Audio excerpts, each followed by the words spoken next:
नमस्कार friends, Rinku motivation channel में आप सभी को स्वागत है। फ्रेंड्स, पश्चिम बंगाल की जो 12 मई में जो रिजल्ट निकला, मैं उसी के बारे में बात करूंगी। आप सब जानते हैं कि ममता सरकार ने अपना जीत हासिल कर हैट्रिक कर लिया। तीन बार ममता सरकार क्षमता में जाने वाले हैं। तो इसी के कारण मैं इसी के बारे में कुछ बात करूंगी। क्यों ममता सरकार को जीत हासिल हुआ और क्यों भाजपा सरकार जीत हासिल करने में पीछे पड़ गए। क्या इसका वजह है कि भाजपा सरकार अपना जीत हासिल होते होते हुए भी रुक गए। फ्रेंड्स, जो भाजपा सरकार के जो जितने कैंडिडेट थे चुनाव की, तो उन सारे कैंडिडेट ज़्यादा से ज़्यादा तृणमूल कांग्रेस से आया और भाजपा सरकार ने उसी को महत्वपूर्ण सोचा और उन लोगों को ही चुनाव लड़ने के लिए सीट दे दिया। और इसी के कारण जो भाजपा सरकार की जो मादर संगठन, उनको ये बात हजम नहीं हुआ, क्योंकि जो पुराना लोग था भाजपा सरकार की, भाजपा के लिए काम करते हैं, तो वो लोग चुनाव लड़ने के लिए सीट नहीं मिला। तो ऐसा ही कुछ कारण है जिस कारण में जो मादर संगठन उनके पीछे काम नहीं किया, गद्दारी किया है। बीजेपी सरकार के जितने कैंडिडेट है उनके पीछे एक निर्दल कैंडिडेट खड़ा कर दिया, इसीलिए बहुत सारे वोट निर्दल कैंडिडेट काट लिया भाजपा सरकार की। इसी के कारण बहुत सारा जगह में भाजपा सरकार के जितने कैंडिडेट उनका हार हुआ और इसी का फ़ायदा उठाया ममता सरकार की कैंडिडेट ने। बहुत सारा जगह में हम देखा है कि जीत हासिल होते होते भी वो हार गए। क्यों? इसका वजह एक ही है कि बहुत सारे ऐसे समीक्षा में कहे गए कि बहुत सारे जगह में भाजपा सरकार की जो कैंडिडेट है वो निर्दल में खड़ा कर दिया कुछ और उनका वोट काट लिया है।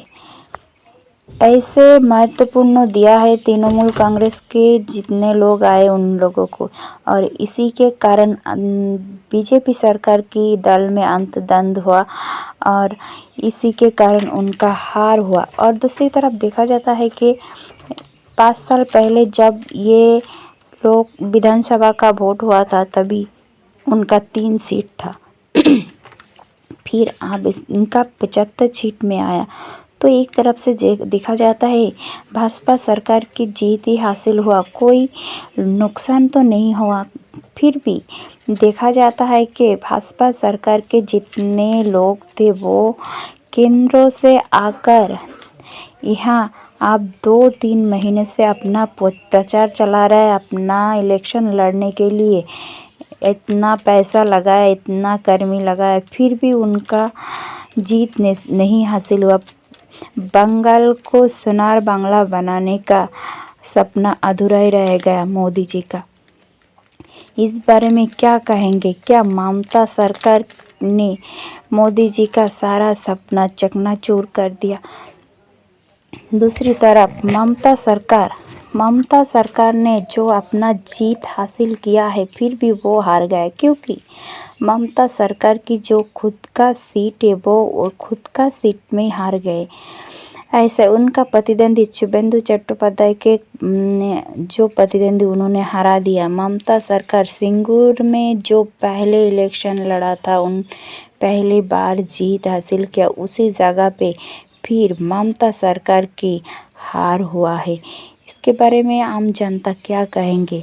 जिस तरह से ममता सरकार के लोगों ने रैगिंग किया था तो उसी के प्रतिद्वंदी सब उसके अपोजिशन वाले से खड़ा होने वाला कोई नहीं था, इसीलिए शुभेंदु चट्टोपाध्याय खुद उनके अपोजिट में खड़ा हो गए थे।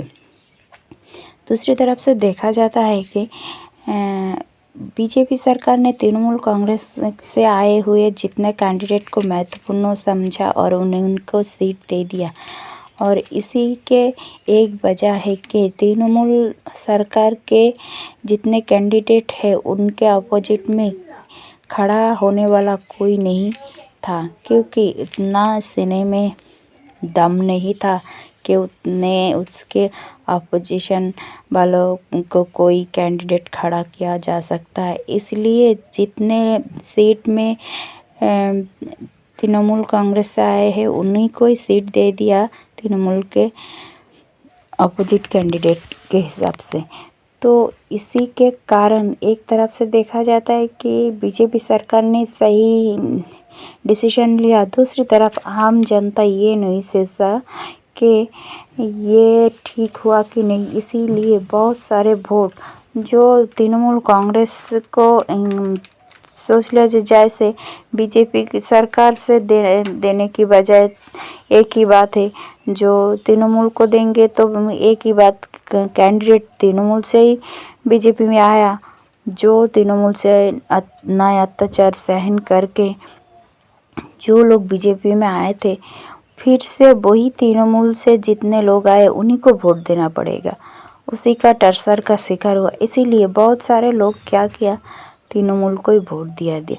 इसी कारण बीजेपी सरकार को हार हुआ। और दूसरी जो मदर संगठन है, जो पुराना कर्मी बीजेपी सरकार का था, उन लोगों को नए जो संगठन है उन लोगों ने पुरानों कर्मियों को कोई सम्मान नहीं किया। उन पुरानों जो जितने लोग थे उनका कोई महत्वपूर्ण नहीं दिया। इसीलिए वो पुराना संगठन कैंडिडेट के साथ काम करना बंद कर दिया। जो आमने सामने दिखाई नहीं दे रहा है, पीठ पीछे उनका साथ गद्दारी किया। इसी के कारण बहुत सारे जगह में बीजेपी सरकार को हार हुआ। तो फ्रेंड्स, आज के वीडियो इसी तक। अगर मेरी वीडियो का अच्छा लगे तो लाइक, शेयर और सब्सक्राइब कर देना। पास में जो बेल आइकन है उसे भी दबा देना। नमस्कार।